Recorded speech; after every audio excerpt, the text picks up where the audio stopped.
let's move into this whole innovation space. You know, many countries, they say the way for us to be successful is to be innovative. I know you spoke at a conference in China on innovation recently.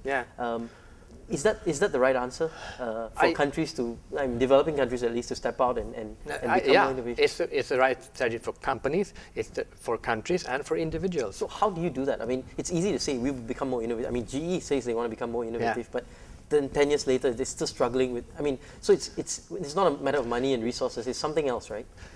Yeah, but just because something is difficult doesn't mean we shouldn't do it. Okay. Right? Agree. Because it is difficult, we should do it. More do it. Yeah. And how do you do it? And it's like I said, it's becoming more important because the road we are on now is unsustainable, and everyone knows it. And then people say, well, if people in developing countries should live like you do in the West, we need 5 worlds. With all the resources. And that's a very dangerous argument, because people say, okay, then let's buy 4 more. You can't. So it's unsustainable. We need to change. And we are not. People don't like change. They like innovation, but they hate change. So I think politicians should really step up and make people understand the situation we are in and say, we need to change. We just have to. But they're afraid, especially if you're living in democracy. After 4 years, you get kicked out. You know, look at someone who comes in and says, we need change. 4 years later, Barack Obama is not so popular anymore, because people didn't want to change. They want him to go in and fix everything so that everything can be as it was. That's not change. Let's talk about innovation on your front. Yeah. Because your first book, the idea book, right, was a very innovative book, where it's not just a book, it's a notebook also, right? Yeah.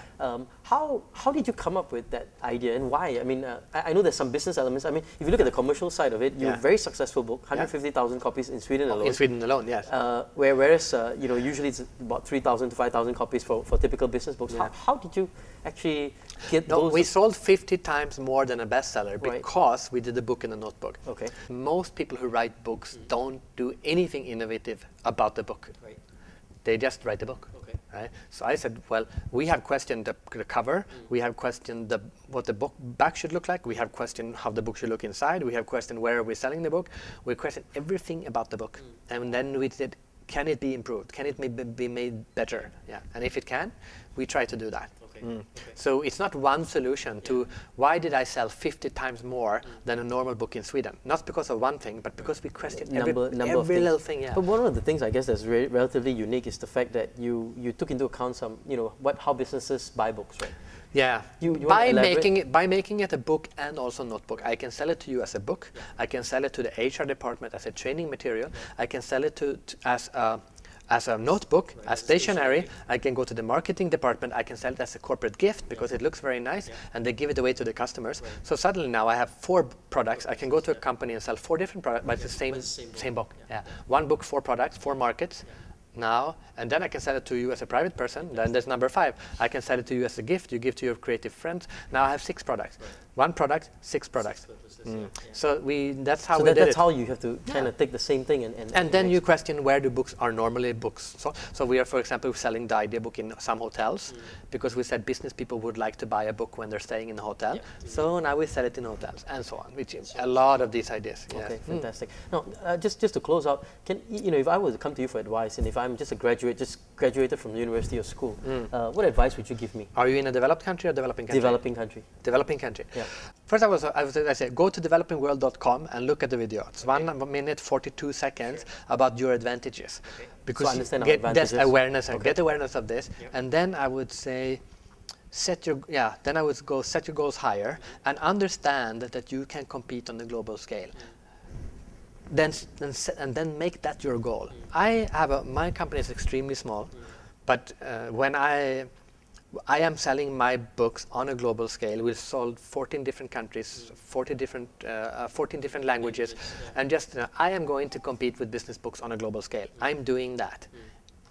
Everyone can say that. Everyone can do that. And there's nothing stopping you. Now, when you make that decision, then realize that, I'm going to compete with the best. Then I need to be the best, and then study everything of that whatever your idea is. Say who is the best, what are they doing, and just learn,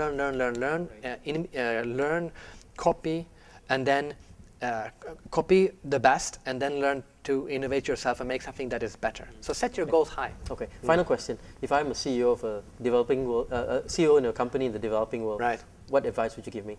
It doesn't matter if you're a developing country or developed country. If you are a CEO, if you're a leader and you want an innovative culture, you need to show your people that you are innovative yourself. You cannot talk about innovation. You need to show, you need to lead in an innovative way. If that is whatever, if it's organizing a party or a kickoff or the way you write, whatever you do, people don't do what you tell them to do. People do what you do as a leader, and that is not more true than when it comes to innovation. So let's say if you were working for Virgin, do you think you are allowed to be creative? Of course, with a CEO like that, of course you're allowed to be innovative. So that would be my advice. Lead in an innovative way, and you will have innovative staff. Fantastic. Fredrik, thanks a lot for being here on our program. Fredrik Haren here on the Leaderonomics show.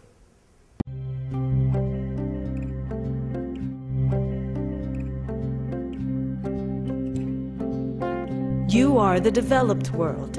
I am the developing world. You think that most things have been developed. I look for new opportunities. You look to your own part of the world for good ideas. I look everywhere for the best ideas. You know all about your world. I know all about my world and yours.